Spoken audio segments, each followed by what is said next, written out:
তো দেখো এরপর আমরা লিখবো হচ্ছে দীর্ঘই। সবাই খেয়াল করো, প্রথমে হচ্ছে মাত্রা, তারপরে এইখান থেকে এইভাবে করে একটু এদিকে আসবে, তারপরে এখান থেকে নিচে নামিয়ে দেবে, তারপর উড়িটা দিয়ে দেবে।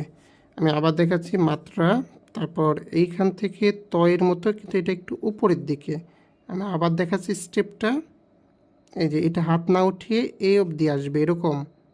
আবার খেয়াল করো, গোল করে হাত না উঠিয়ে এইখান থেকে এরকম নিচে আসবে, তারপর উড়িটা এইখান থেকে দিয়ে দেবে। আমি আবার দেখাচ্ছি, খেয়াল করো সবাই, এটা কিন্তু অনেকেরই হয় না। তারপর এটা এইখান থেকে ঠিক এইভাবে। তো অনেক ক্ষেত্রে তোমাদের যে ধরনের ভুল হয়, অনেকে এইভাবে করে ফেললো, তারপর এইখান থেকে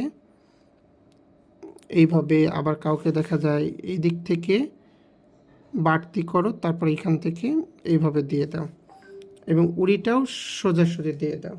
এখানে যে বিষয়গুলো হচ্ছে খেয়াল করবে, যে এখানে দেখো এই যে বাড়তি অংশ হয়েছে, আবার এখানে দেখো বাড়তি অংশ এখানেও সুন্দর হয়নি। তো দীর্ঘই সুন্দর হতে হলে তোমাদের অবশ্যই এটা একই বরাবর রাখবে, তাহলে দেখবে যে সুন্দর হবে। ঠিক আছে, দেখো তো কার কার সুন্দর হয়, একটু ট্রাই করো। তোমরা আরও কয়েকবার লেখো, আমি তারপরে দেখছি।